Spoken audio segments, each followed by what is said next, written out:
Hello and welcome to the World Wanderers podcast, your source for travel stories, travel destinations, and travel philosophy. I'm Amanda. I'm Ryan. And we're your hosts.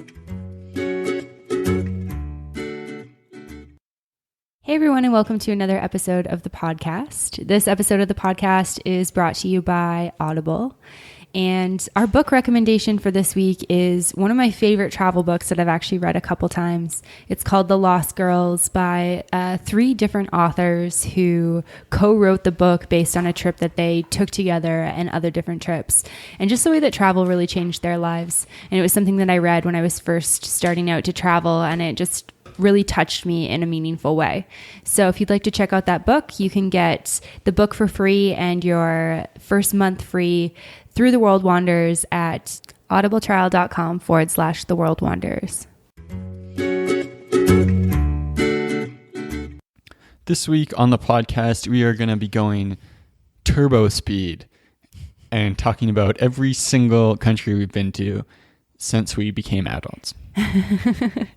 Yeah, and it's important to note that since we became adults, I traveled a little bit with my family when I was younger, and we're going to skip a couple of those countries. So in total, we've got 40 countries that we're going to talk about, and we're going to go through them alphabetically from A through till Z to talk about just sort of our favorite thing about them. So it's going to be very fast paced. It's going to be quick little snippets of the country and just kind of the highlights and what we would recommend if you were there. Yeah, so highlights, perhaps lowlights, and a recommendation from each spot. Exactly. All right. Do you want to kick it off? Yeah. So the first country that we're going to talk about is Argentina. Or Argentina for our Spanish listeners. And that's fun.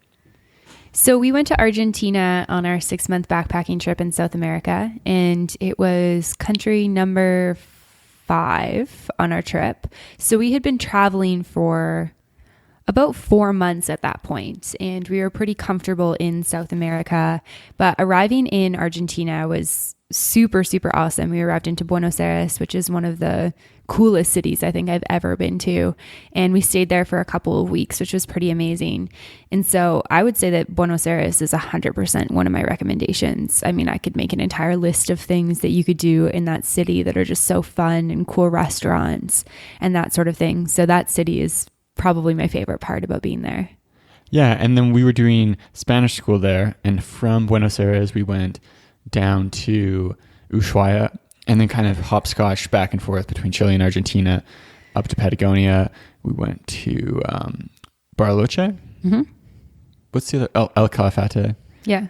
Saw the glacier there, and then eventually Mendoza, Salta, Jujuy. Before crossing out of the country. Yeah, and so what was one of the highlights for you? I mean, Buenos Aires was just like an awesome city to be in, and to have, after traveling a couple weeks there and just kind of settle in, like that was definitely something that sticks out in my mind. Seeing the gigantic glacier at Perito Moreno is definitely something worth going and checking out. And yeah, other than that, empanadas, they stick out to me. All the wine. Wine as well, empanadas and wine.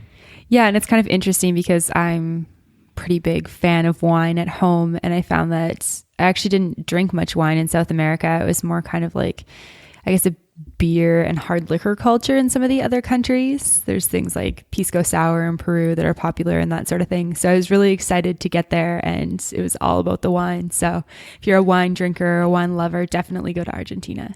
Yeah. So next on the list is Australia. Yeah, I mean... Good day, Australia.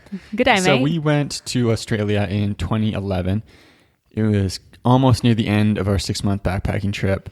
We came over from Southeast Asia, arrived in Melbourne, and I actually have some family in Melbourne and had visited them when I was a child. So they were kind enough to come pick us up, to host us when we were in Melbourne, and kind of like nurse us back to health after our Southeast Asian encounters with all sorts of weird stomach issues. Yeah, and it's kind of funny. I remember we hadn't had great Wi-Fi throughout Southeast Asia, so we both talked with our parents, and I distinctly remember my mom being like, make sure you empty your bag outside, like don't get bugs in these poor people's homes who have like taken you in and like are offering to, you know, host you. And I was like, I'm not that gross, like wash my clothes. Yeah, and so we rented a juicy van in Melbourne and drove that bad boy all the way up to Cairns. Cans. Yeah. And so one of the things that I loved most about Australia, outside of being in the van, because the van itself was such a cool experience. I felt like I was like discovering my like, I don't know, inner hippie or something like that. I'd never imagined myself like living in a van for 6 weeks. But the Whit Sundays were probably one of my favorite experiences as we made our way up the coast. And we went to Whitehaven Beach, and it has some of the most beautiful white sand that I think in the world, and beautiful aquamarine water. And it's just such a spectacular day. Yeah, it was really fun living out of a van. And it was kind of funny because we'd been backpacking for so long that it was almost like, it's funny because I think a lot of people would say like living out of a van for 6 weeks, that might be hard from a space perspective. But for us, it was kind of like, oh, wow, we can put our shit everywhere. Like, let's expand. I remember at the end, we were like, oh, God, we got to fit this all back into backpacks. Right. Yeah. And it reminds me of talking to Shelly and Al McCullough, who from Sell All Your Stuff, how they're just like, when you have space, you buy stuff and expand into it. And I feel like that was totally us in our van. But I remember just being like, yes, I don't have to carry this backpack around. Like, this is so great. Like, I didn't pick it up for basically like 6 weeks, and it was just so like heavenly. Yeah. And thankfully we didn't crash the car after adjusting to the other side of the road. Yeah, thankfully. It's just kind of funny because they just give you the keys and they're like, here you go. And you're like, okay. I'm like, does it work that we turn left on red lights? Is that kosher? Can we do that? Is that a legal thing? I still don't know the answer to that. And I drove for 6 weeks. So what's your recommendation for Australia? Whit Sundays. Already gave it. What's yours? Mine is going to be slightly more specific, but there was a chain of burger restaurants called Grilled. Oh, yeah. That was really legit. I don't know if something's changed over the past 5 years, but at the time it was awesome, and definitely worth checking out if you're there. Yeah, they have really, really good burgers, lots of different variety, gluten-free buns, which are amazing. Yeah, especially at that time. I think I have to note, though, like, if you are scuba dive certified, like PADI certified, going and scuba diving in the Great Barrier Reef is kind of one of those things that you're like, holy shit, I'm doing this. So I'd also add that to the list. What do you mean it's one of those things? Aren't most things where you're like, oh, I'm doing this? Yeah, no, definitely. But that was one of those. Like, no, but I just meant like, what does that mean? Where you're like, holy shit, I'm doing this. Like, you just hear so much about like how it's almost surreal. Yeah, like the Great Barrier Reef is this like thing that people talk about, and it's supposed to be like the best reef to dive in the world. And I just felt like it was so cool to be there and to see how big the reef was. Like, it's massive, and we just dived small portions of it. And I mean, diving in general is spectacular. Seeing all the fish and the animals and the Nemos and like all that sort of stuff was really, really cool. Yes. So next up on the list is Austria. Yeah. And so we went to Austria as part of our European backpacking part of our 2011 trip. And Ryan has actually been a second time. So we've had different experiences in Austria. The first time we went together, we went to Salzburg, and that's basically my only experience in Austria. Getting out of the city and getting views of the Swiss and Austrian Alps is probably one of the things that I loved most about being there. Like, just the scenery and how spectacular nature is there. Yeah, it's one of the most picturesque places we've ever been. The mountains are just gigantic, and then there's these meadows and fields. Sound of Music's from there, so it lives up to that. And it was kind of funny because we were staying at a hostel that had Sound of Music playing. Was it like twice a week, or was it like every other night? Yeah, I think it was like every other night. Or when I'd never actually seen it before, so the only time I've watched it was in Salzburg. Yeah. And then on my trip to Central America last year. Central Europe, yes. I'm assuming you didn't go to Austria when you went to Central America. Vienna, my trip to Central America. Yeah, I went from Prague to Vienna, and then Vienna down to Ljubljana, Slovenia, and spent 2 days in Vienna, and it just like blew me away. Like, in Salzburg, you've kind of got your like mouth agape because you're staring at these picturesque mountains, and in Vienna, there's just like these gigantic palaces and huge like royal looking buildings all over the place. Has a really cool cafe scene.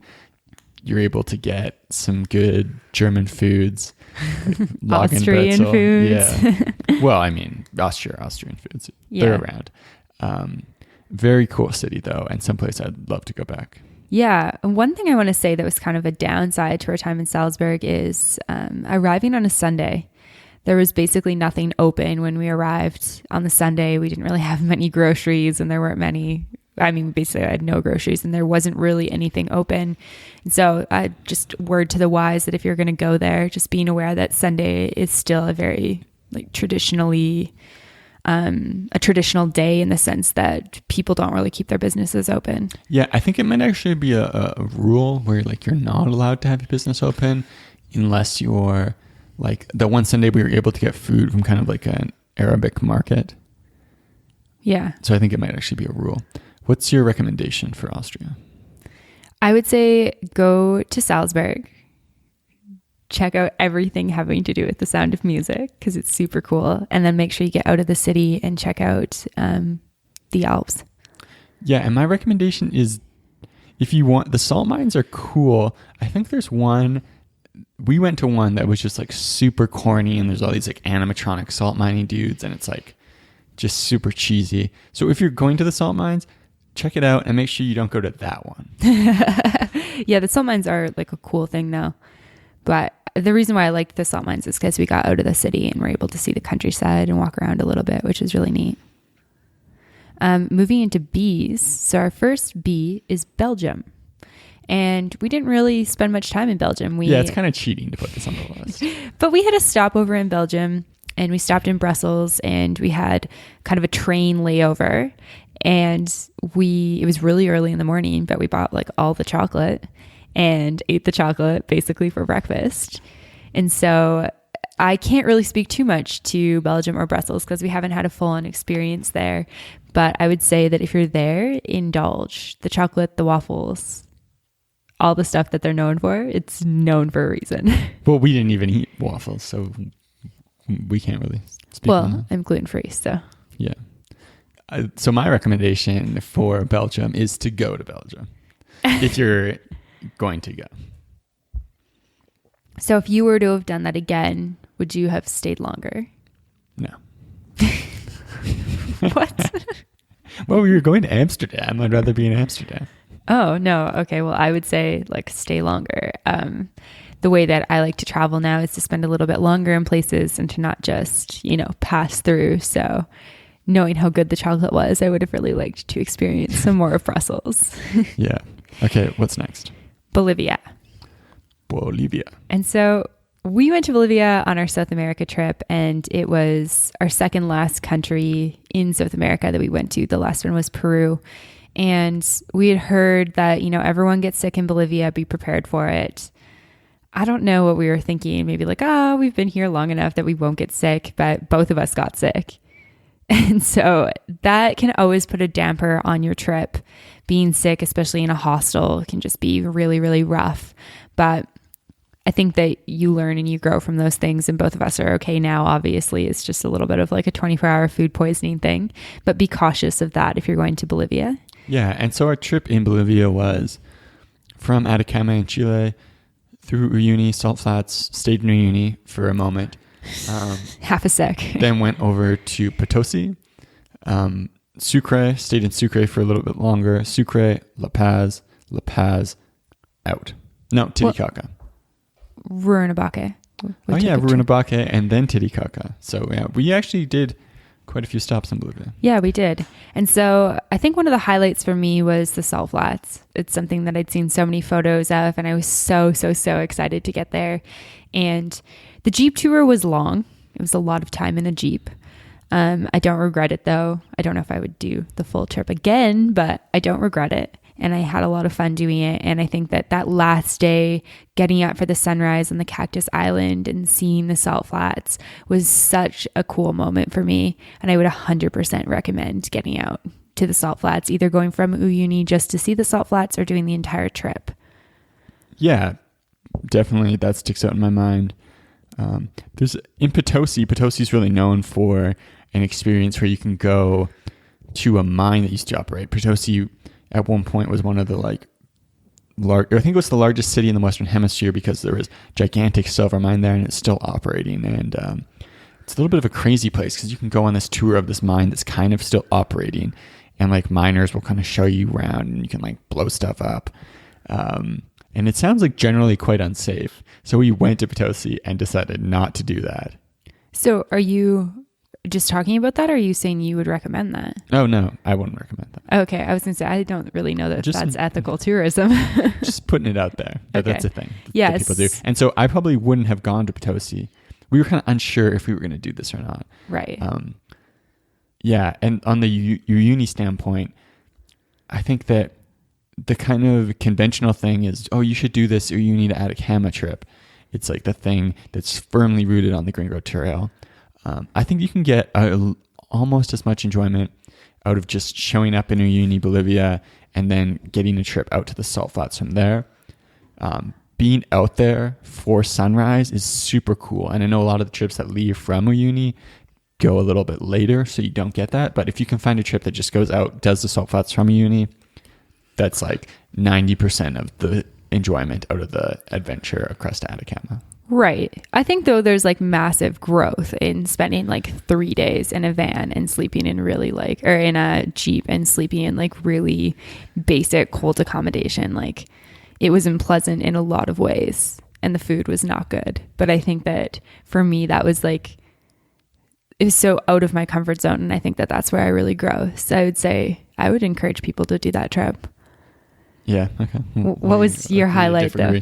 The highlight, this is kind of like hyped up as like the thing to do, especially in La Paz, but the Death Road, biking really lives up to the hype. Like it's so cool. Like that was my favorite experience. You start up super high in the mountains. I think you're over 5,000 meters. So that's like way above the tree line. And by the time you end, you're down in the jungle. And it gets hot and it's just like an amazing bike ride. The road's wide enough that when you're on a bike, you feel pretty safe. Would you say so? You were less experienced as a biker.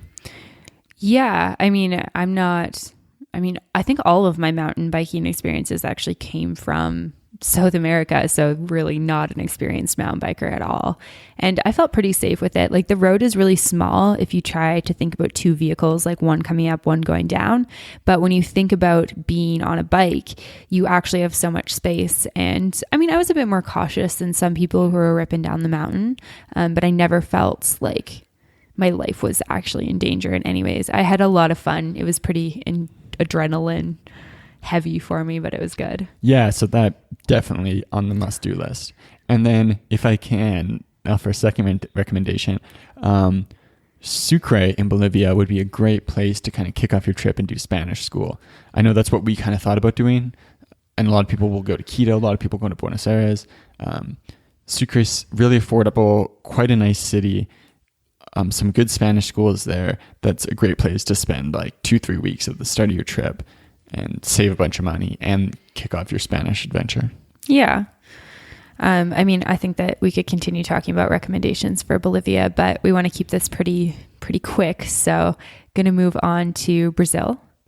And Brazil, we went to, it was our third country on our South America trip. We went from Ecuador over to Brazil, which is kind of an unconventional route, but we were going over for Carnival and we had already booked a tour and accommodation and stuff for Carnival. And from there, we did about a month in Brazil. And the Carnival experience itself was cool, but I think that I actually really just loved Rio de Janeiro. I thought it was one of the coolest cities that I've been to. It's like the culture is cool. There's diversity of stuff you can do.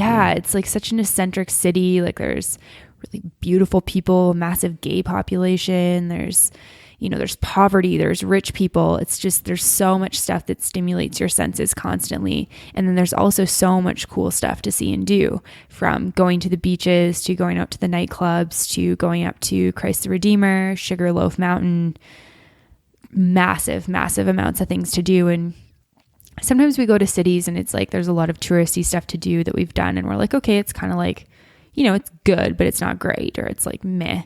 And I felt like everything we did in Rio was like really fun and really cool. Even going to we went on a favela tour and seeing obviously it's like set up for tourists to come through, and I understand that, but being able to see that the way that those people live was really interesting. And so from Rio, we went up to Salvador. No, we didn't. We went to, what's that place called? Buzios, Itacare, and then up to Salvador. Yeah, and then from Salvador over to Iguazu Falls, from Iguazu Falls down to Floripa on a mega bus ride. Florianopolis. Floripa. Same. And Floripa, just a long bus ride Uruguay. with a connection through some city. It doesn't matter. Yeah, so what's your recommendation for Brazil? Is it Rio? Go to Rio, spend more time in I Rio? think that Rio is definitely one of them. I couldn't speak more highly of that city. I think that it's really, really cool, and I would definitely recommend it. Iguazu Falls as well was a highlight of all of South America for me. I loved Iguazu Falls. It was breathtaking, jaw-dropping. Like, it's the coolest waterfall I've ever seen. So I would 100% go there, and I would spend 2 days the way we did, one on the Brazil side and one on the Argentina side. Yeah, and for me, I would say Brazil is a super cool country and definitely worth visiting. But something to consider if you're planning a big South American backpacking trip, especially depending on where you're from and how much the visa is. If you're Canadian, American, it's kind of a hassle to get a Brazilian visa. And when you're in Brazil, it's expensive relative to the other countries and a bit of a hassle to get around. So if I was talking to myself before going to South America, I would be like, Ryan, save Brazil for later. Spend your time in these Spanish-speaking countries, save a bit of money, travel a bit longer, keep improving your Spanish. Okay. Interesting. So the next country that's on the list is Canada. Are we going to touch on that since it's our home country? Is it possible to travel to Canada if we're from Canada? Why is it not possible to travel through the country that you're from? What was it traveling? How is it not traveling? I don't know. It's kind of like a tree fell in the forest kind of question. But since we're here, my recommendation for Canada, if you were to come here and want to spend some time doing something, driving from Vancouver to Calgary or Calgary to Vancouver, I think that's the best part of Canada. Depends on if you're into like cities, that kind of thing. I would maybe do Toronto, Ottawa, Montreal, Quebec City. Mm-hmm. If you're more into like badass mountains, cool rivers, cool scenery, Vancouver to Calgary or the other way around, and with, of course, taking the scenic route. Right. Yeah, I would definitely echo that. I would say going through the national parks between British Columbia and Alberta are really amazing. So the western part of Alberta, starting with Banff National Park into Yoho National Park where Jasper is, Kootenay National Park, going down into the Canadian version of Glacier National Park and Waterton over to Vancouver Island. There's so much amazing stuff in there. So, but maybe we're biased because we're from the West. Probably. Yeah. So moving on, the next country is Cambodia. Oh, Cambodia. So when we went to Cambodia, we were in Bangkok, arrived in Bangkok. We didn't really have a plan for what we were going to do, and it was rainy season. It was like flooding everywhere, and we were like, oh my God, we're going to die. Where can we go? We wanted to go to northern Thailand. It was like apparently off the table. So we decided, we're going to go over to Siem Reap in Cambodia. And that border crossing is like the sketchiest thing. But it was like super sketchy, but thank God for the internet, we were able to navigate it quickly. You can check out our Cambodia episode for more on that. So we went Siem Reap, Phnom Penh, and then out. Yeah, so I feel like our experiences in Cambodia are fairly minimal. The thing that I would recommend is Angkor Wat. It's, it lives up to the things that people talk about and say about it, and the photos that you can get are spectacular. Not that travel should just be about taking photos, but it's really, really cool to see the ancient set of ruins and learn about that area of the world. Yeah, I would definitely echo that as a location. Like, it was just a spectacular place. My recommendation for Cambodia would be to learn a little bit about the history before going. So specifically the history of Angkor, that civilization, and what exactly people think happened at the Temple of Angkor, why it was built. People think it was a gigantic city. But then also the Khmer Rouge period in Cambodia and the atrocities that happened there, because when you go to Cambodia, it's a pretty difficult place to travel. There's a lot of people begging, a lot of poverty, and a lot of people who look like they've suffered a lot.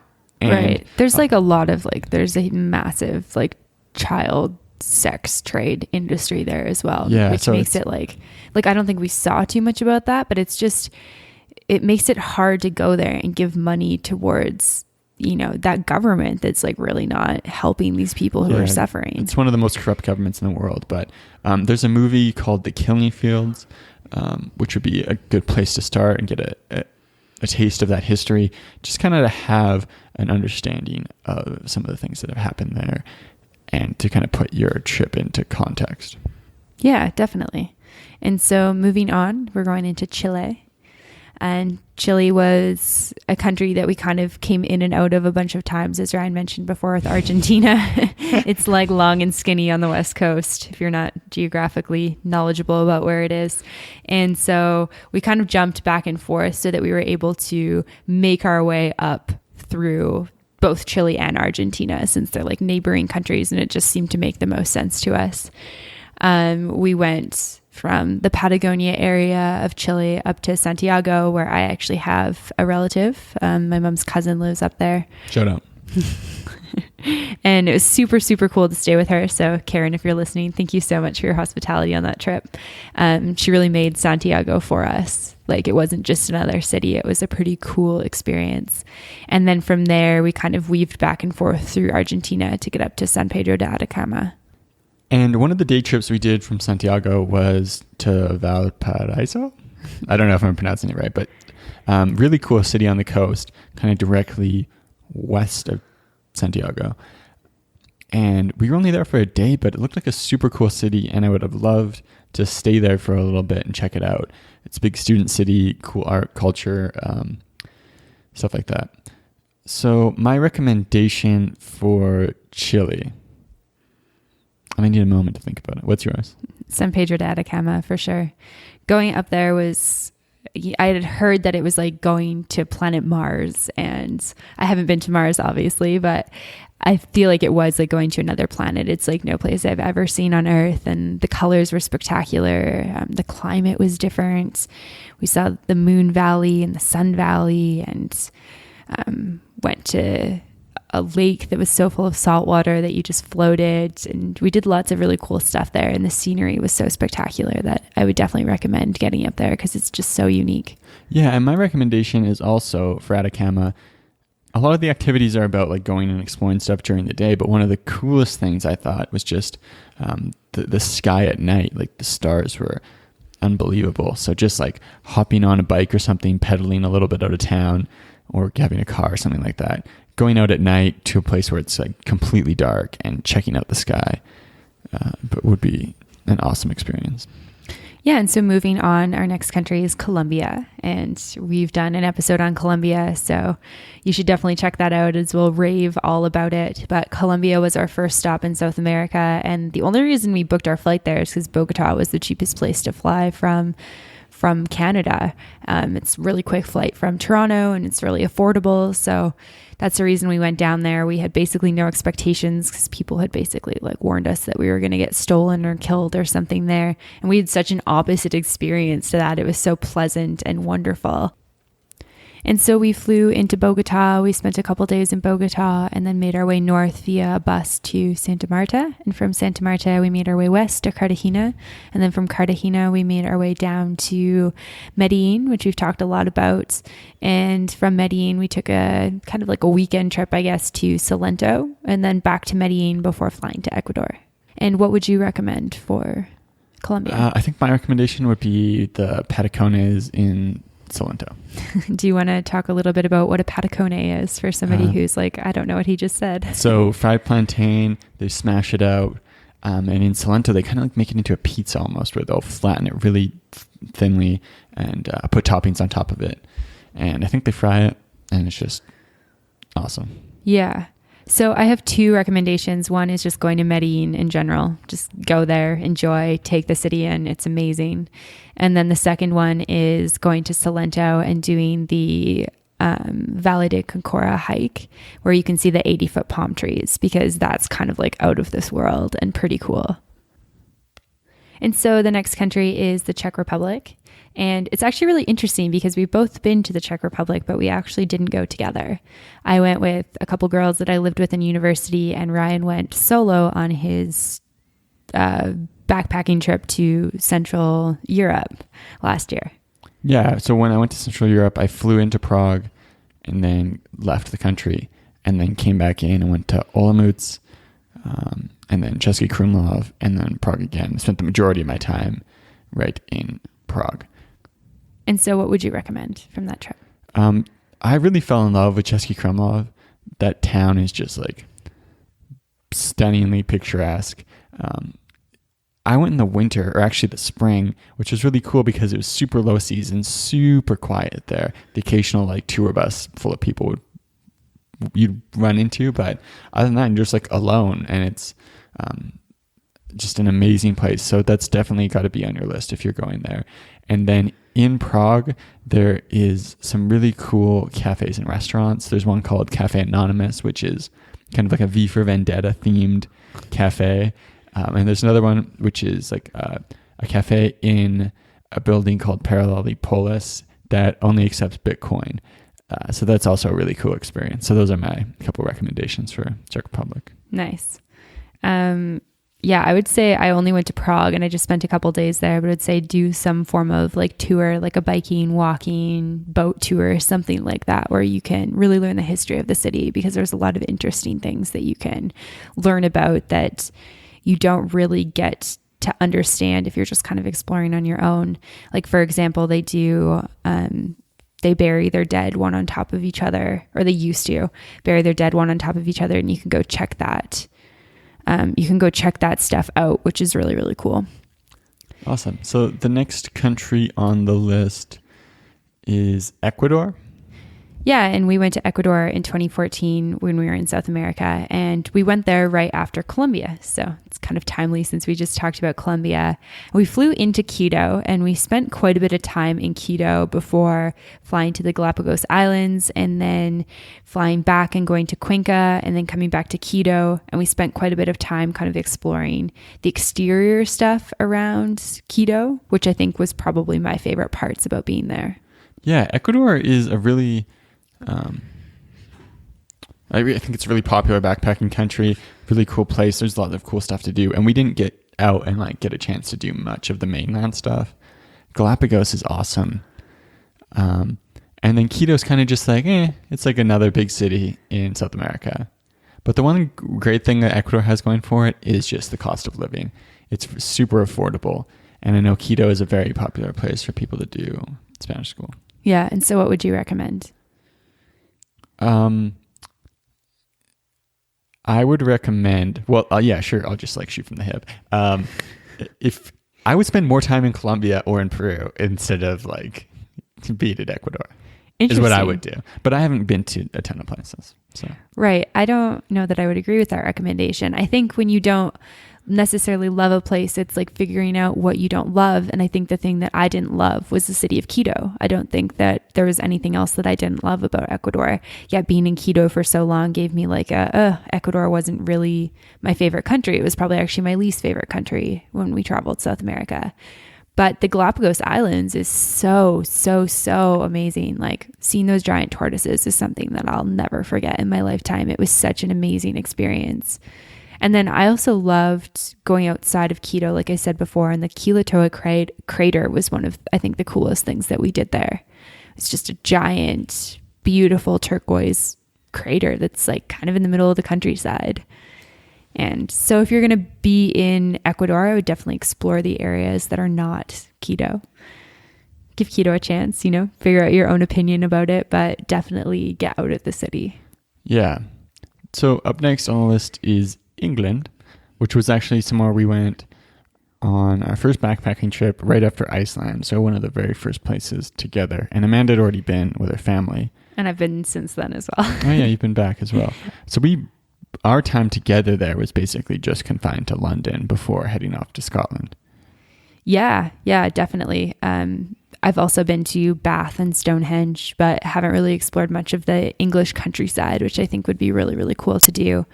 I think that my recommendation for London is to go see Big Ben and the Parliament buildings, because I love Big Ben. I don't know, I've got some like weird obsession with that building, that clock tower. I just think it's so cool. London is one of those cities that I got there and was like, yeah, give me more of this. I'm kind of a little bit obsessed.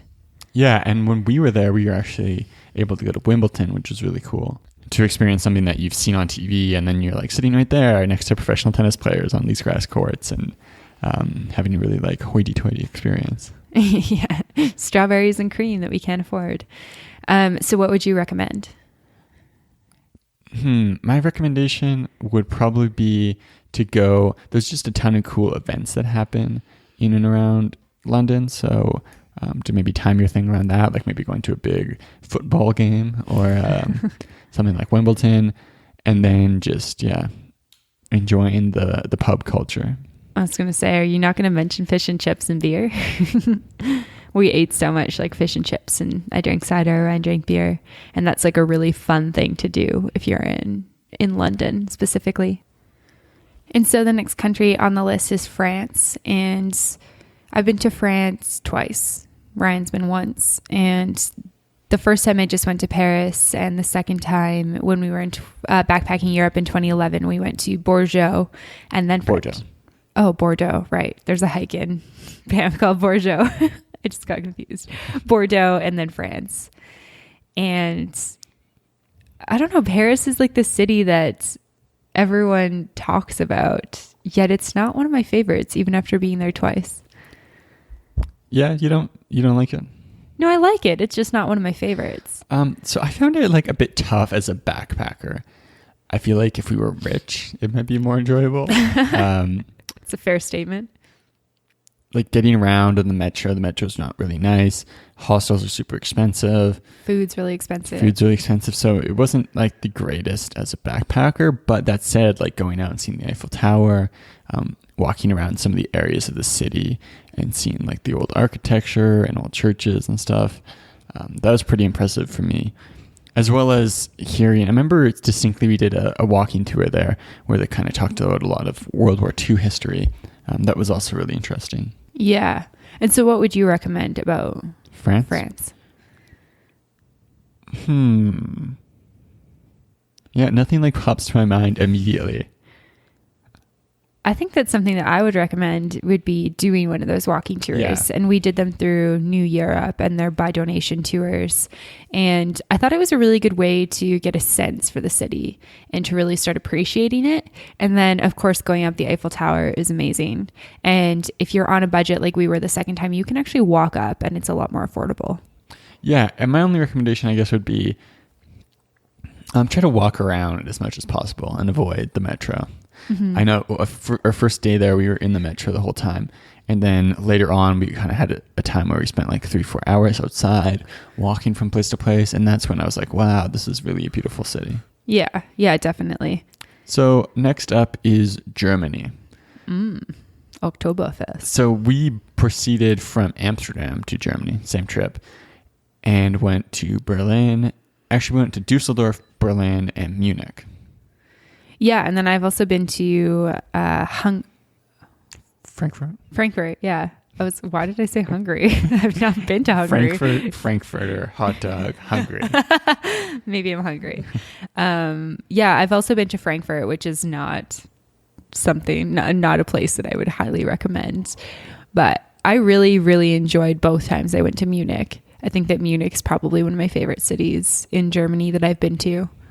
And Berlin is cool as well. Like, obviously, all the history there is so neat. And that's what I would definitely recommend, is checking out the World War II history and, again, doing a walking tour, especially in Berlin and Munich. Yeah, the history stands out in Germany. Like checking out the Berlin Wall. And it's actually really cool. I work with a girl who's from Germany, and she was born in 1987 or something like that. And she was telling me how she was born in East Germany and how she was like born before the Berlin Wall came down. And I was like, wow, that's so cool. Yeah, I remember the walking tour we did there was just like an amazing tour because it had so much World War II history and plus all this communist history. Just like probably the best one we've ever been on. And then my highlight for Germany is just like big beer gardens and big soft pretzels, or Lagenbrezel as they're called. They're one of my favorite food, and I love them so much. Okay, so the next place we're going to talk about is Gibraltar. Yeah, Gibraltar's kind of debatably not a country. But it's like a cool place that's kind of on its own. And so it's near sort of like the southern tip of France. Where is it? Oh, sorry, Spain. Yeah, I was like, why are you correcting me? That's right. No, Spain. I was thinking Spain. I said France. I'm all confused now.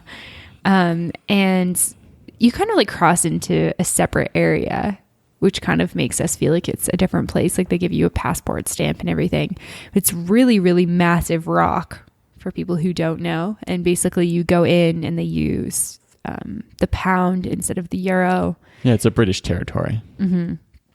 And so you cross this border and basically the currency changes. All of a sudden the language isn't Spanish anymore. Everything's in English again.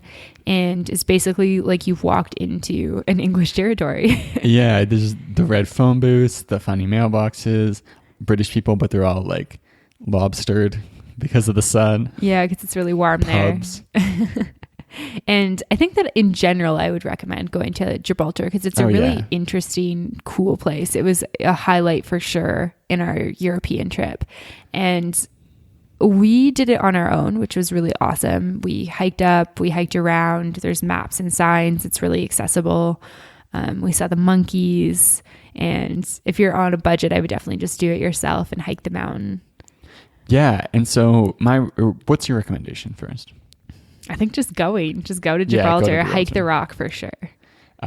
So for my side, I think if you've been traveling around Spain for a long time, going to like a big English supermarket is kind of fun. Yeah, that was great. That was a really good experience for us. And then the Mediterranean steps on Gibraltar, it kind of goes down the backside, and it was very busy at like the top and certain spots on Gibraltar. But then walking that walk, I think we only saw like a couple people, and it was just like stunning view of the ocean. This cool like hike down the backside of the rock. So that's definitely an awesome thing to check out while you're there. Yeah, for sure. And our final country in G is Greece. And Greece was the last country that we went to on the European part of our 2011 backpacking trip. And we booked a Contiki tour to do an island hopping tour. So we went from Athens to, what was our first stop? Mykonos to Santorini to Ios. And then from Ios, we made our way back to Athens. And so we did kind of like a 2-week loop there. And I mean, I loved Greece. Greece is like, Greece and Spain, I think and Switzerland were my favorite countries in Europe on that trip.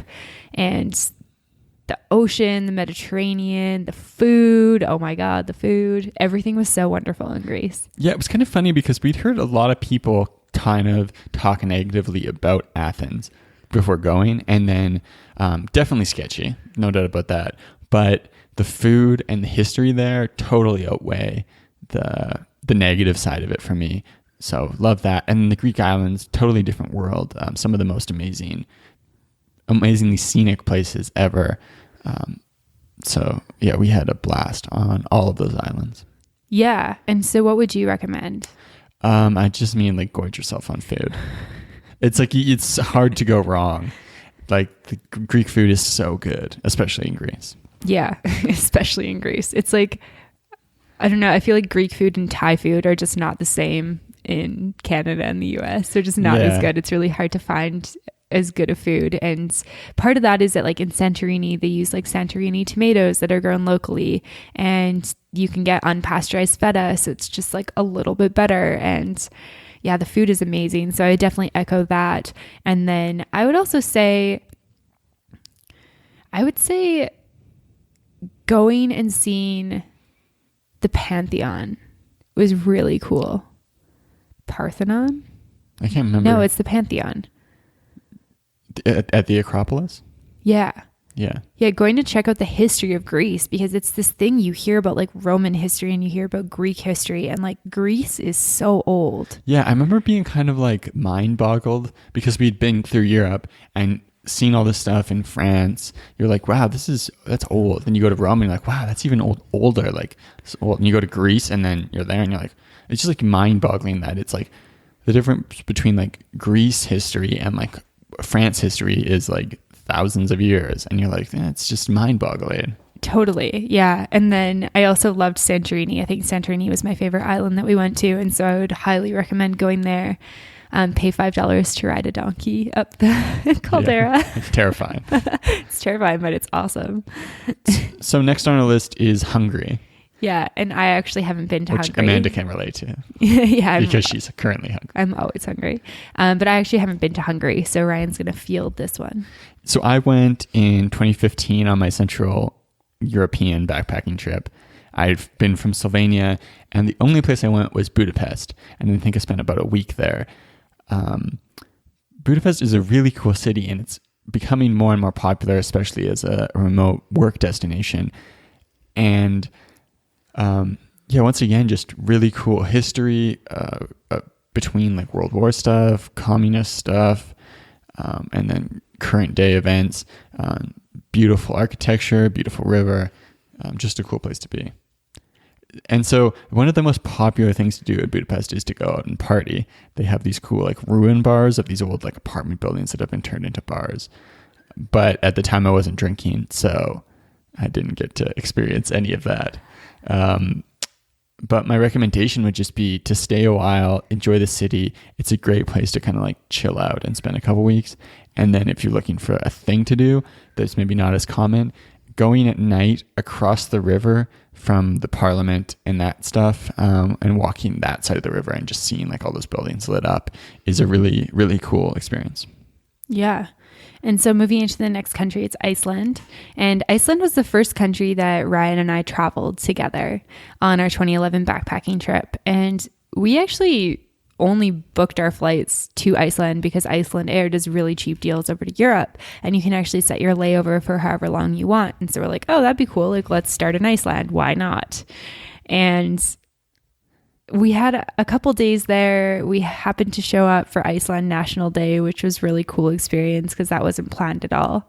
We stayed in Reykjavik though, and we basically did tours out of Reykjavik to see the landscape. And Iceland is like just a whole other world. It's so cool. Like the waterfalls, there's a fault line there that you can go see, and just a really cool mountains and beautiful scenery. But I think my favorite thing that we did there and what I would recommend is definitely going to the Blue Lagoon. Yeah, definitely a popular thing to do.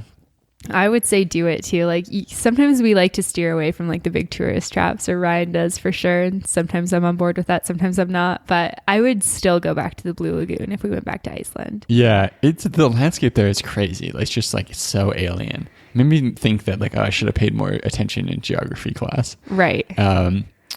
Yeah. So my recommendation for Iceland is definitely check out one of the Icelandic hot dogs. Ew, why? Do you remember what the place is called? No, they're everywhere though. It's funny because if you listen to our Iceland episode, we talk about it, so you can find out more. But there's a lot of like world's best stuff in Iceland. Yeah. And I would say go to the Blue Lagoon over eat a hot dog for sure. Maybe you can do both. Grab a hot dog and then go to the Blue Lagoon. So next up on our list is Ireland, and we're going to bang off Northern Ireland and Ireland at the same time. 2 for 1 special. Yeah. So let's start with Northern Ireland. I've actually been to Northern Ireland twice. I went on a backpacking trip where I went to Wales and England with a friend. So that was one of the other times I went to London as well. And one of the reasons why I convinced her to go to Northern Ireland is because the first time that Ryan and I went, we just went to Belfast and we didn't really do enough research. And I realized that we missed Giant's Causeway, which is one of the most spectacular things I've ever seen. Yeah, we found out about it when we got there. And then we're like, oh, I don't have enough time. And then later on, like looked it up and we're like, oh no, what have we done? We're like down in like Dublin and I'm like, we should really try and do Giant's Causeway. And it's like, oh yeah, that was like a couple hours outside of Belfast, like on the northern coast. Yeah. So that would be my recommendation for Northern Ireland for sure, is get to Giant's Causeway. It's another thing that's super touristy and you can book a day trip with it, but I would definitely go again. It was funny prepping for this episode and thinking back to our time in Belfast and realizing like, oh wow, we really sucked at traveling right then when we started, because we were relying on this like really shitty guidebook that didn't have that much stuff in it. So we missed so much cool stuff, like finding out more about the history of the conflict in Belfast and Northern Ireland, was something I would have loved to have done. And we just kind of like walked around and then like went to a bar. Granted, the bar was cool, but definitely missed a lot. So my recommendation for Belfast would probably just be to give it a chance, like go there, be there for a while, and learn about it and the surrounding area. Don't just go. I think a lot less people go to Belfast than go to Dublin, but it's definitely worth getting up to Northern Ireland. Yeah, I think so as well. And also, like, I think that Giant's Causeway is 100% something that I would recommend. But I would also say learn about the history of Northern Ireland, because a lot, like, I didn't know about it until I went there. Like, the fact that there's actually, like, a Northern Ireland and an Ireland that are two separate passports and their money's slightly different and they are very different places. And there's a lot of really, really interesting history in Northern Ireland. And I think that it's always important to learn about those things, for me at least, when I go to these places. Yeah, it's funny because it's one of those things that after you go and kind of learn about it, you kind of take for granted. Whereas before going, you're like, oh, there's a Northern Ireland, Southern Ireland. I don't really understand what the conflict's about. Like, I don't really know what's going on there. Right. So we went down to Ireland right after and went Dublin and Cork were only 2 stops, with a day trip out to the Cliffs of Moher. Dublin was a really cool city. The thing that stands out to me from our entire time with Ireland is just drinking a ton of dark beer. So we went on a Guinness factory tour or Guinness brewery tour, and then plenty of pubs to drink some stout. Yeah. Yeah, the thing that stands out the most to me is the Cliffs of Moher.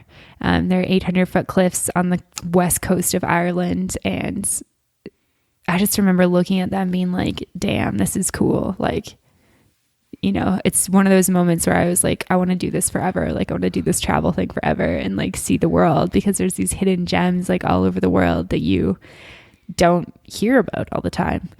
And the Cliffs of Moher are popular, but they're not, you know, the most popular thing that you hear about in Europe by any means. And I think they were that was one of my favorite day trips of our entire trip.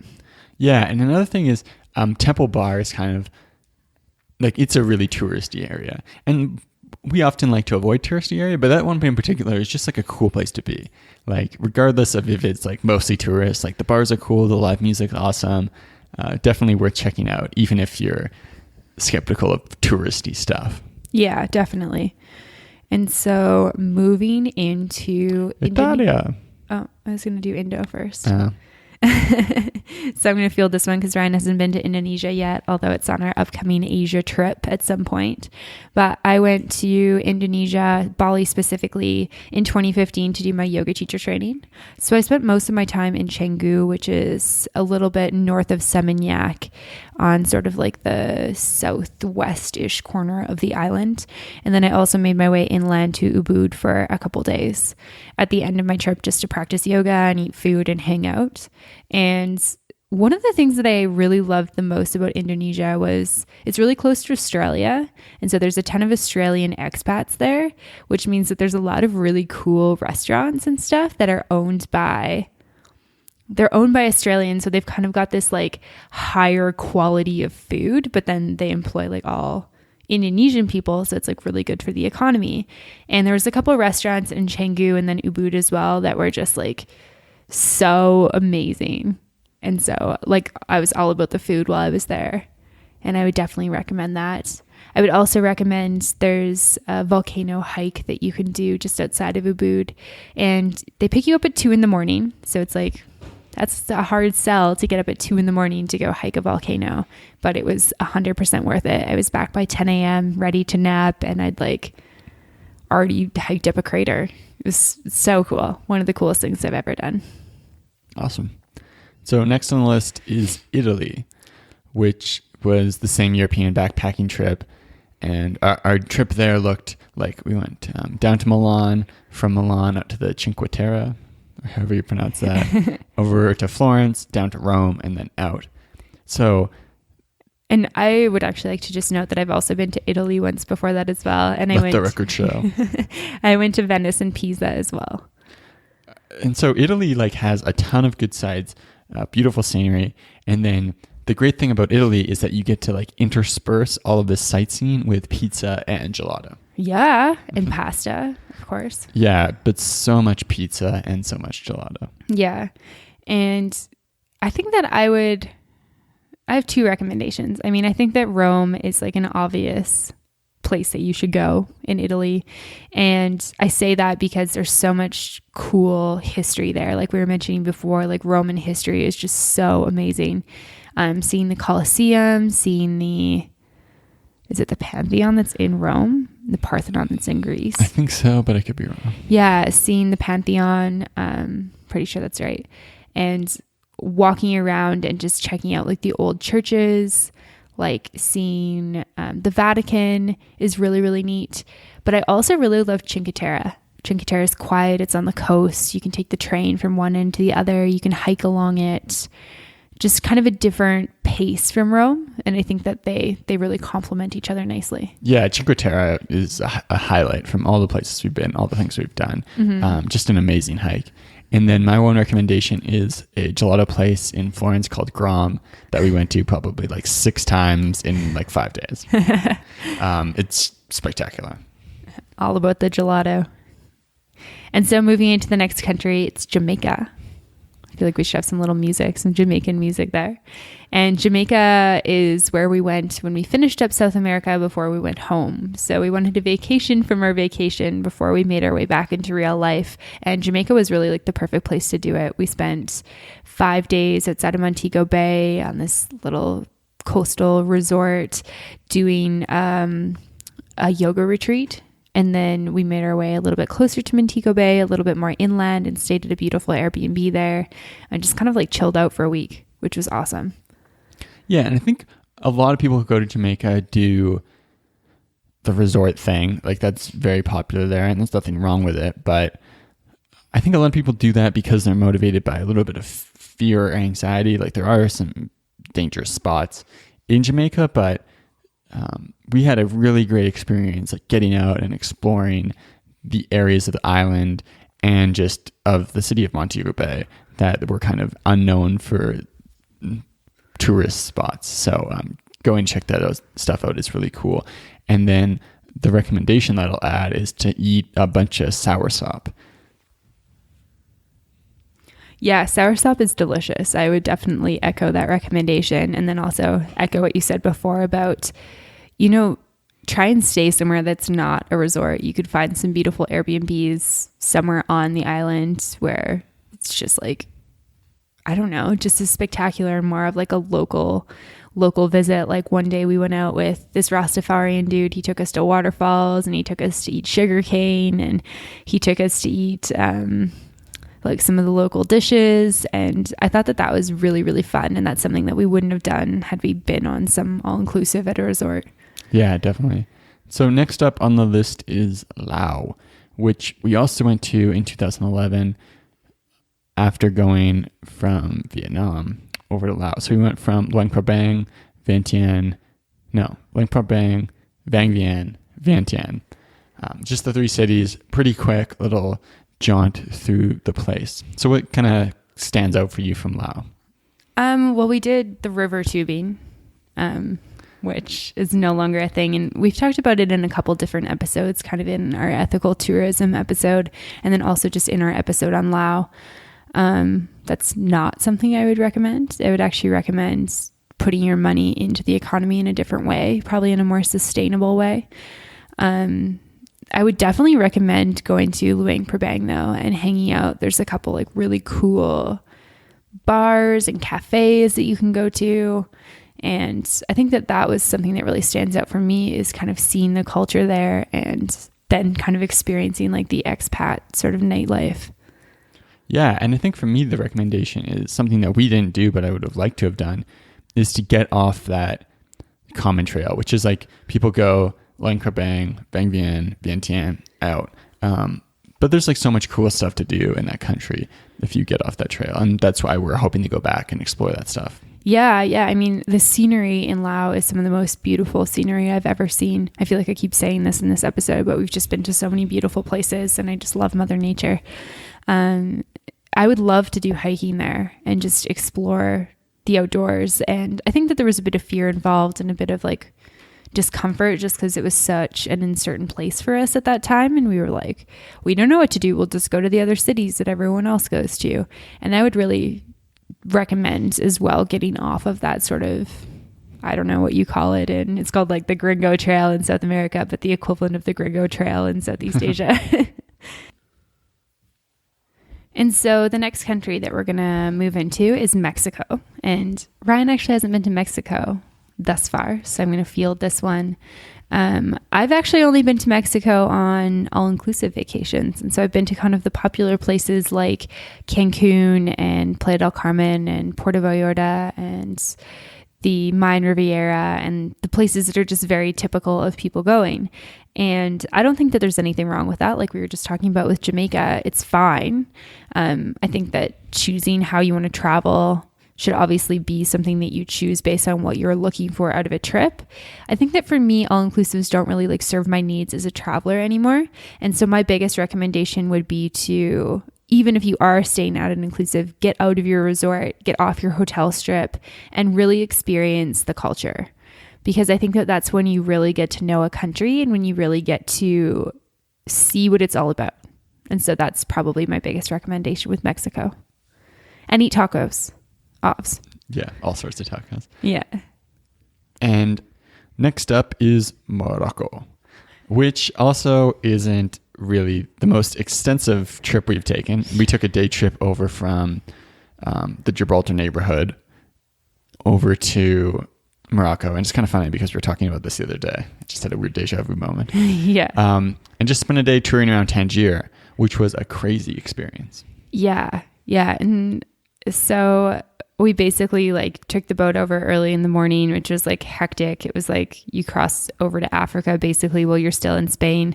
And you kind of get a taste for what that's like. And then you cross over on this boat and you get off and people are immediately hawking you things and trying to sell things because it's like, that's, you know, they're ready for all these tourists who are going to spend the day there.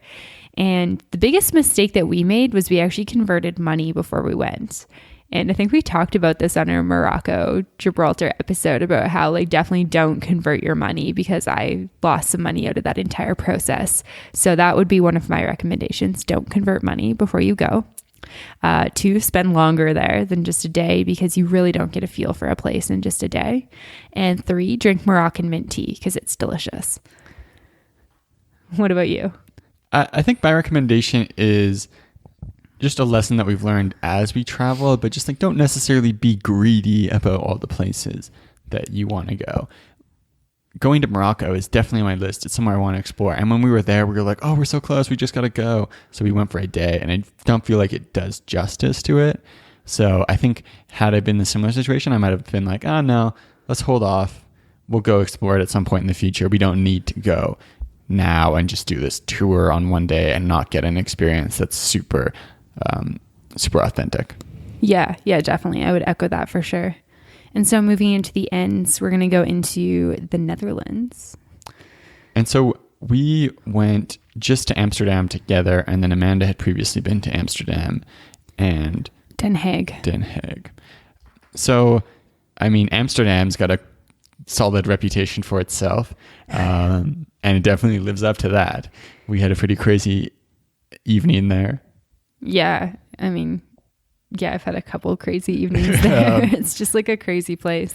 A lot of drunk fries with mayonnaise on them. Yeah. But yeah, it's just a very beautiful city. Like the canals, the bikes, the moderate temperature, the buildings. Like I remember walking around being like, oh, it'd be cool to live here. Yeah. And so something that I would recommend is finding a balance between sort of the like party nightlife that's in Amsterdam, like the red light district type stuff, and experiencing everything else, because there's a really like active bike culture. You can go out and see the tulips. There's windmills. There's a lot of really interesting history with the Anne Frank house.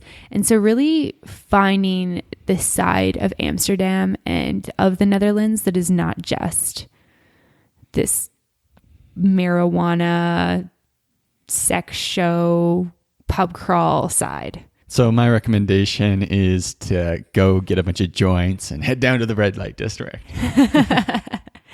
No, that's not my recommendation. So one place in particular is the American bookstore there. It's a really cool English bookstore that's got like a really well curated selection of books. One of the best bookstores I've ever been to. So next up on the list is New Zealand. So we went to New Zealand at the very end of our 2011 backpacking trip. We flew from Cairns over to Christchurch. And then when we were in New Zealand, we did a tour with Stray that took us kind of all around the southern island, and then Rotorua, Wellington, and Auckland on the Northern Island. Yeah. And so Stray, for those of you who don't know, is sort of like a hop on, hop off bus style tour.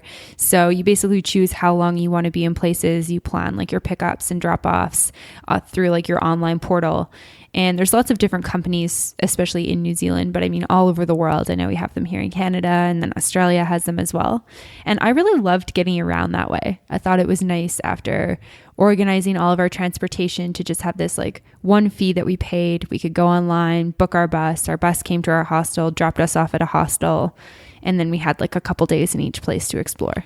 Yeah, I thought it was nice after doing a van rental in Australia to do that in New Zealand, but I think that switching those two would have worked really well to do, because we were on more of like a straightforward route in Australia, just up the East Coast. Having a van and the freedom to move around in New Zealand would have been really cool. Yeah, definitely. But we both really fell in love with New Zealand. Since leaving, it's been somewhere where we've thought about moving and are still kind of toying with that idea about going to live there long term. What would you say your recommendations are for New Zealand? I would say go to Queenstown on the South Island and do some bungee jumping or some extreme activity. Specifically, I really liked the Nevis bungee jump. I think that was a highlight for me on our New Zealand trip for sure. And like something that's been like a highlight of my life, I think, was just doing this incredible bungee jump. Yeah, and my recommendation specifically is Ferg Burger in Queenstown. Some of the best burgers we've ever had. And then more broadly, just while you're there, just appreciating all the delicious little meat pies that you can get all over the place. Those things are awesome. And I don't know why they're not as much of a thing yet in North America. Yeah, I mean, we've got so many Australians and New Zealanders over here that Someone needs to open up a pie shop. Yeah, business idea. And so moving into Peru.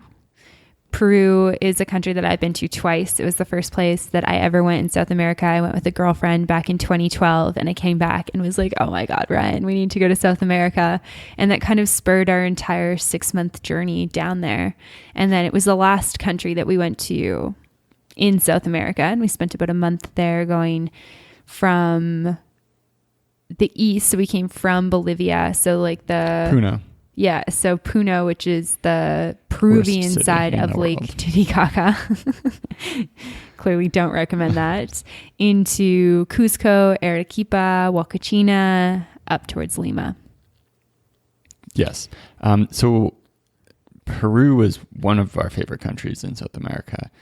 Maybe less so from like I'd love to live here standpoint, but from a traveling standpoint, there's just like so much cool stuff to do, from amazing food in Lima, Cusco, and Arequipa to going to Machu Picchu. Some of the hiking and trekking that's there is awesome.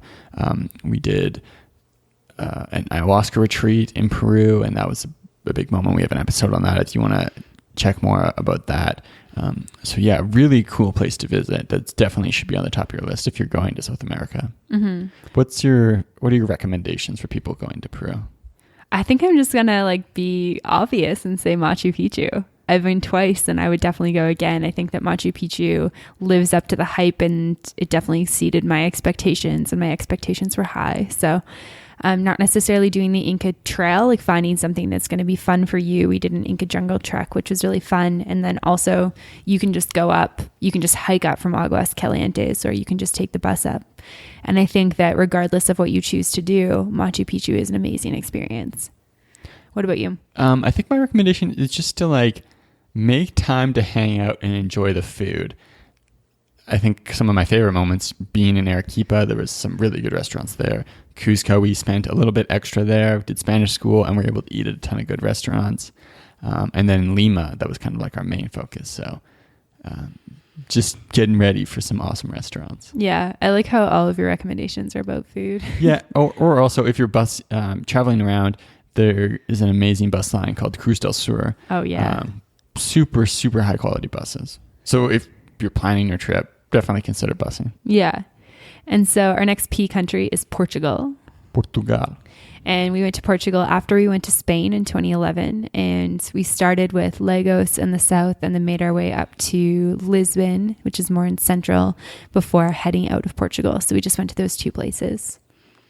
Yeah, Lagos is definitely somewhere I think that's kind of like stuck in our hearts. Yeah, as a for fun sure. place to be.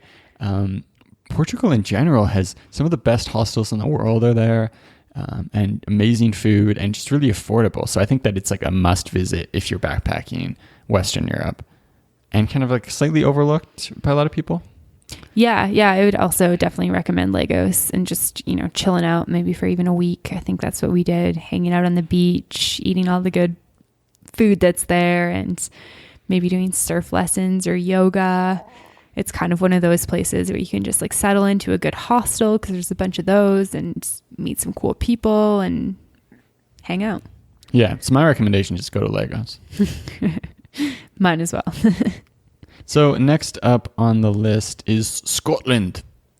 Yeah, Scotland was, I guess, the third country that we went to on our backpacking trip in 2011. We made our way up to Scotland after England, and we went to Glasgow and Edinburgh, and then made a trip up to the Scottish Highlands for a day. Yeah, going to Scotland was cool for me because I'm kind of, Scottish by heritage, I guess. My dad's from Scotland, and that's the family. So it was cool to go back there and see some of the places where I had relatives and kind of have a bit of like a Scottish experience. As far as the places we went, Edinburgh was just an awesome city that I would love to go back to. Yeah, I would echo that as well. My recommendation would definitely be Edinburgh, just from stepping out of the train station and seeing a massive castle on the hill. And then J.K. Rowling actually got her inspiration for Harry Potter and Hogwarts from the Edinburgh Castle. And there's a cafe that you can go there where you can go see like where she used to be. Yeah, where she used to work. Where she used to work. And being a Harry Potter nerd, I would definitely recommend going checking that out. Yeah, and then the other thing we did when we were there was just gorge ourselves on toffee. Well, you did. And there's this other weird food that I grew up eating. It's called Edinburgh Castle Rock, which is essentially, it looks like sidewalk chalk, but it's made of sugar. And I really enjoyed it growing up. So going to there, I was just like, oh yeah, let's get down with some of this Castle Rock. I don't think people who aren't from like British origins really appreciate that though. Yeah, I feel like it's like Vegemite. Like the equivalent. But it's sugar. But the sugar version. Yeah, I'm not really a fan of that. But yeah, the toffee. Toffee's yum though. That was good. And so next up is Spain. Yeah, so Spain was actually the very first destination that we booked something in 2000. Was it even 2010 maybe, before our trip in 2011? Yeah, I'm not too sure. It was either late 2010 or early 2011. But we booked Running of the Bulls. So we booked a hostel there. And we're like, oh shit, we're doing this. We're going. So we flew from Ireland to Barcelona, went to Pamplona before kind of returning and doing like basically a U shape of Spain.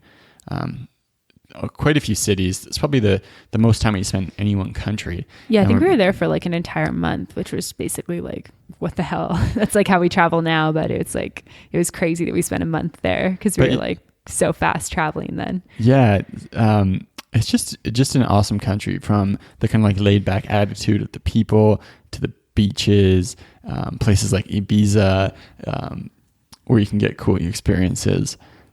I look back really fondly on Spain and would love to spend more time there in the future. Yeah. And so what would you recommend? Oof. It's tough to pick one recommendation for Spain because there's so much cool stuff we did. Right. I guess my recommendation would be like, spend a while in Spain. Yeah. Like, it's a great place to spend a month. Right. We could even spend longer there. Like, you can do like a walk across Spain in the north as well. Like go to Basque there's so country. much stuff that we didn't do. Like Madrid. San Sebastian, Madrid. Yeah. I would say like if you're in Spain during the right time or you want to plan a trip at a certain time, going to the Running the Bulls was a really, really cool event to be a part of. And then outside of that, I really liked Sevilla in the south. I thought Sevilla was really cool. And to give context for that, it's in episode 2 of Star Wars. Queen Amidala's palace is that, and it's cool because you go in the center, and the way they actually filmed it was they doubled it because it's only kind of like a half sort of courtyard area, but super cool. Yeah. So my recommendations would be eat lots of tapas, drink lots of sangria. Go to Valencia. And Valencia's also cool. learn some Spanish before you go. Yeah, that's because we didn't do that recommendation. and we felt like idiots. Well, it's just like when the only word you know is pollo, you're like searching the menu being like, okay, something with pollo because I know I'm going to get chicken. And then we just ended up eating kebab. So much kebab. Right. Yeah. Learn Spanish. So next up on the list is Switzerland. We went only to Bern and Interlaken, but it stuck out as one of our favorite countries from Europe. After traveling Western and Southern Europe, going back into the mountains, swimming in a freshwater river in Bern, and getting like cool, refreshing mountain air and doing some amazing hiking was kind of like a taste of home for us, but it was like home plus because it's Switzerland. Yeah, definitely. My recommendation would be hike. Find like anything, like hiking waterfalls, hiking the bigger mountains. There's so much cool infrastructure where you can just get some like really amazing hiking in, but just go experience the Swiss Alps. Yeah, so like you said, really good infrastructure. So one of the hikes we did there, we took a train up to... I think it's called like Schniggiplatz. I'm totally butchering that. I'm sorry. Yeah, but you can do stuff like taking a train up to the top of one mountain. Did you just ask that just so I'd say it? Walking along a ridge to another place, or you can take a gondola down and a train back. So you kind of just get to walk in like the top glorious view of a ridge of a mountain and not have to worry about going up and down. Really cool hiking. And then one activity that sticks out for me was canyoning in Interlaken. So if you've never heard of canyoning before, it's basically like making your way down a canyon. So it's a mix of rappelling, cliff jumping, just kind of floating down the river, or like sliding down natural slides. Super cool experience. Yeah, that was really, really fun. I would definitely recommend that as well. And so the next countries that we're going to talk about are Slovenia and Slovakia. And I haven't been to those ones, so Ryan's going to head this one. So Slovakia, I've only really taken a train through. So it's on the list, but it's dubious. Dubious. So my recommendation for Slovakia is to actually get off a train and check explore. It out. What about Slovenia? Yeah, so Slovenia, I was really excited about going just because it's kind of like a weird country that you don't hear much about. But Ljubljana, which is the capital city, which is where I spent about a week and most of my time, is just a super picturesque city. It's a really nice size of city. You kind of come in from the outskirts and it looks, every country in Eastern Europe has these ominous communist style generic apartment buildings, and the outsides of town don't look great, but getting into the center of Ljubljana, it's a beautiful river, cobblestone streets, amazing restaurants, cool cafes, a big castle on a hill to check out. Just an awesome city, and it's really affordable. If you're going to that neighborhood, I think it's a place that can get overlooked, but definitely worth checking out. And so my recommendation for Slovenia is just like spend a while in Ljubljana. Don't be on like a checklist. If you're doing Central Europe and you think, oh, I got to go Prague, got to go Budapest, make room for Ljubljana. Cool. Yeah, I love that. And so moving on, we're getting into Thailand. And I mean, what do you say about Thailand? Like we got there after Europe. So we were talking about recently how it was probably one of our biggest culture shocks, like getting into Southeast Asia and being like, holy shit, where are we? Like, this is a whole different part of the world. It's really different from where we're from over in almost Canada. like a different world. Like things just work so differently. Right. And so we arrived in Thailand and we got into Bangkok. And then actually from Bangkok, we made our way into Cambodia, as Ryan mentioned earlier, because it was flooding. But we did actually come back to Thailand later on in our trip. We kind of made a loop around the like mainland Southeast Asia and made our way down to the islands. And we went to Koh Phangan for the full moon party, Koh Phi Phi and Koh Tao before making our way back up through, where did we go? Not Rayleigh. Krabi. Yeah. Going into Krabi and then back to Bangkok for a second time. And I think the thing that I love the most and that I would recommend would be scuba diving in Koh Tao. It was funny being in Thailand because we started there and then went to Cambodia, Vietnam, and Laos. So we started and we're kind of like, whoa, it's crazy here. And then by the time we got back, like 4 weeks later, after visiting those other countries, which are less developed, we were like, wow, it's so developed here. I remember getting back to Bangkok our final time and being like, wow, cool mall, like train, like there's so much infrastructure and development here. So that was a funny experience. And I think my recommendation is to just enjoy the food. That's kind of vague and abstract. I'll think of something more concrete.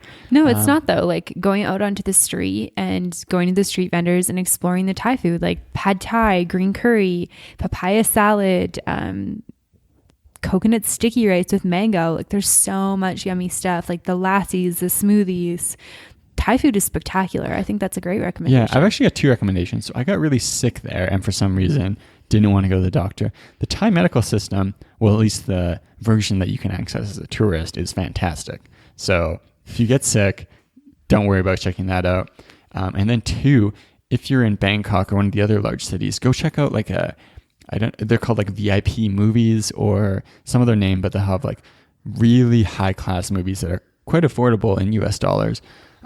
Where we had a kind of a private pod with reclining seats, popcorn delivery. Yes, popcorn delivery. Just I think we got like champagne experience before our movie. Yeah, it was great. But just like the luxury malls in general are really cool to check out. It's one of the things that I'm most excited for on our upcoming trip to Asia.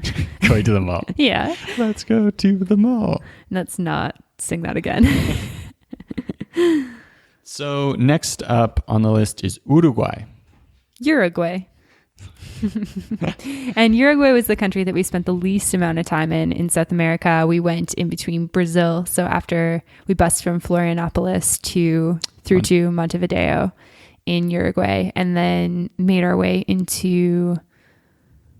We just went from there to Buenos Aires. No, we went to that other town. Oh shit, yeah, Colonia. Yeah, went to Colonia and then from Colonia took a boat over towards Buenos Aires. Yeah, I really loved Uruguay though. Yeah, I did as well. Like it was just a little bit like Brazil is kind of hectic. Brazil is cool, but it's hectic. And going to Uruguay, it was like calm and more chilled out. And it was more like, just felt more relaxing. Yeah, Montevideo is a really nice sized city. It's like not as crazy as Buenos Aires, but still like a major capital city. Uruguay is quite developed. For a while, it was like the most developed country in South America. I think Chile might have passed it. I could be completely wrong about that though. But yeah, so you can kind of, after Brazil, you're kind of like craving for some of those like home style amenities. So Uruguay, you can get a lot of those. What's your recommendation for Uruguay? That's a really good question. So the first thing that popped into mind was how we went to the market and we got like big slabs of meat. I got chicken, you got beef, parrilla, and parrilla. Massive cups of wine. I'm not a meat eater anymore, so I don't know. That is really fun though. I would recommend doing that. Yeah, that was a really cool. We got just gigantic glasses of wine. Biggest slab of meat. It was like, oh, here's half a chicken, and I was like, holy shit, I can't eat half a chicken. Like we had leftovers for like 2 days, I feel like. But we actually rented bikes and we biked down there, and that was really fun. Like I think it was nice to just kind of like chill out and slow down a little bit, which is what I think of when I think of Uruguay. Yeah, the parrilla was definitely super cool. One interesting thing about that area is that like Uruguay kind of has a lot more in common with like Buenos Aires than a lot of other parts of Argentina have in common with Buenos Aires. Same language, some of the cultural things like mate is very popular there. So my recommendation while you're there is to like jump into mate culture, get yourself a little mate, get some yerba, get the bombilla, and just do your thing with that stuff. Just be a local. Yeah, that's a great recommendation. And so our other U country is the United States of America. USA. And I mean, right in the chant. No, I'm not going to. You must hate America then. I just love the United States. I think that. Well, yeah, I would like to add some nuance. The country, but not the government. Right. Yeah. That's why I kind of paused there. I do love like the cities. There's so many cool cities in the US between like San Francisco and New York and LA and Austin, Atlanta, just Charleston, so many, New Orleans, so many cool places. And then there's also spectacular nature. Like the national parks are just out of this world down there, and there's desert and there's forest and there's mountains.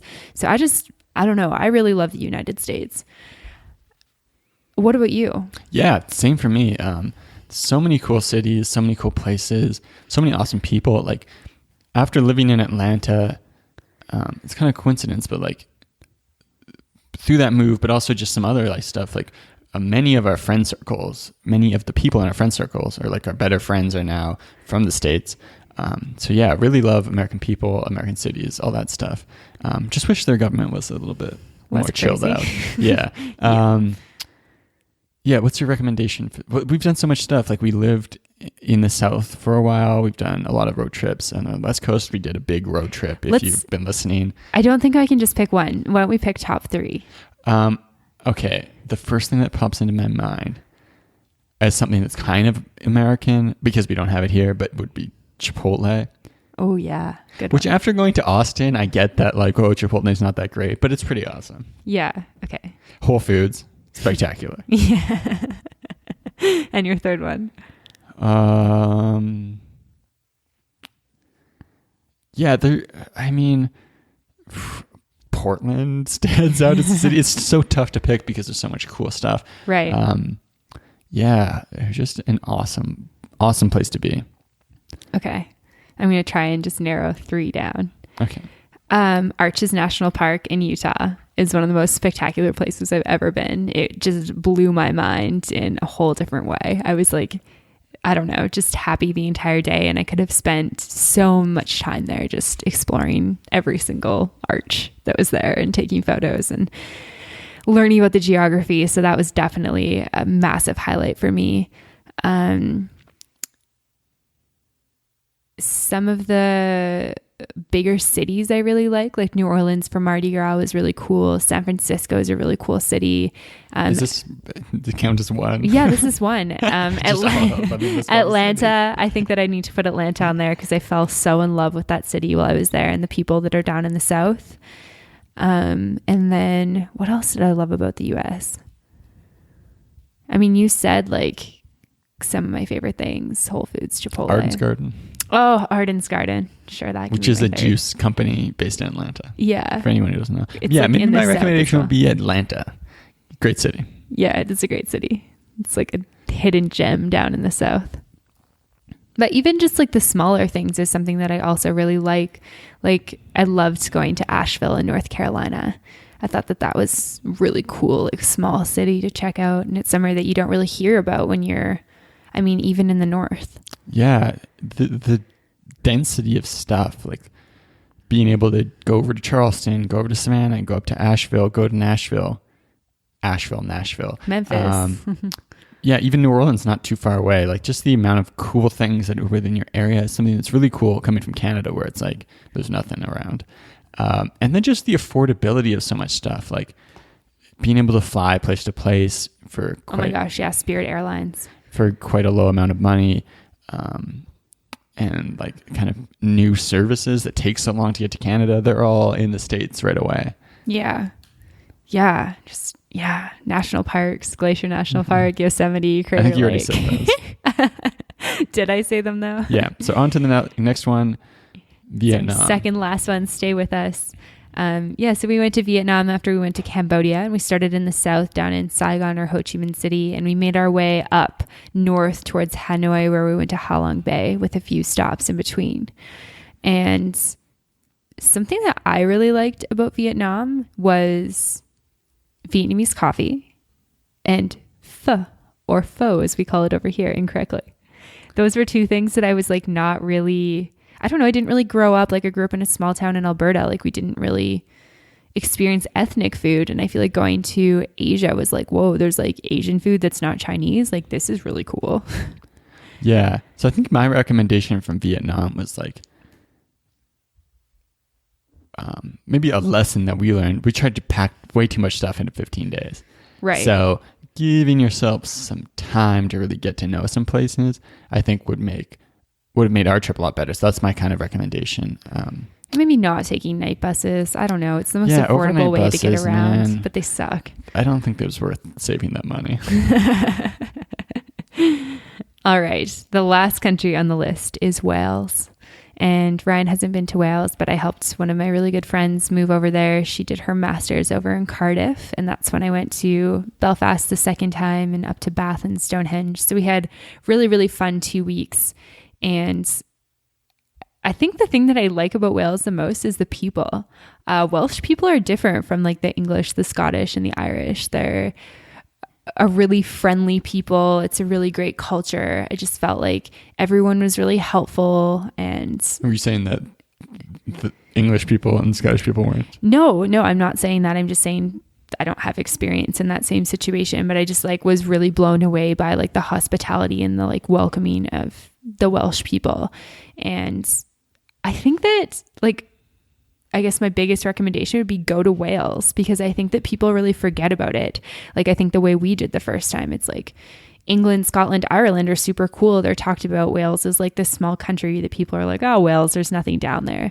But Cardiff is a really beautiful city. The coastline is amazing. There's lots of beautiful countryside, so nice food. If you had 3 weeks in the UK, would you, and you'd never been before, would you include Wales on that itinerary? Yes. So, well, knowing what I know now, I don't know. That's an ambiguous question. Knowing what I know now, if I was talking to somebody who had never been before, I would recommend Wales. So you'd say maybe go like London, Cardiff, and then go from there up to Scotland. I think Wales is south. So maybe. Oh, really? I think maybe. I might be geographically incorrect though. I don't know. It's so small anyways. Yeah. Yeah, I would say add Wales for sure. Cool. Yeah, it's been fun going through this list, and I'm noticing that we're just missing D, K, O, Q, R, and Z. Yeah. Oh, and Y. Oh, yeah. We need to get to Yemen. And Zambia. Zimbabwe. Maybe not Zimbabwe. Qatar. Russia. What's K? Oman. Kazakhstan. Okay, and Denmark. Yeah. Okay. Then we'll boom, alphabetized. So thank you for listening to this episode. It's been a long one. It's been long for us too. Congratulations. You now have downloaded everything we know about the world into your mind. If you're new to the show, we've got episodes on most of the countries we talked about here. So definitely dig through the feed and check those out. They're evergreen content. Right, exactly. And they're not deciduous. And as always, thank you so much for listening to the show. We really appreciate all of our listeners and everyone who writes into us and everyone who follows along on social media and all that jazz. All right, see you guys next time. To find more information, relevant links, and photos talked about in this week's episode, check out theworldwanderers.com. If you have a question, comment, or feedback, send us an email at info@theworldwanderers.com. Join our community on Facebook at The World Wanderers or on Twitter at World Wanderers 1. As always, thanks so much for listening. Have a great day. Bye.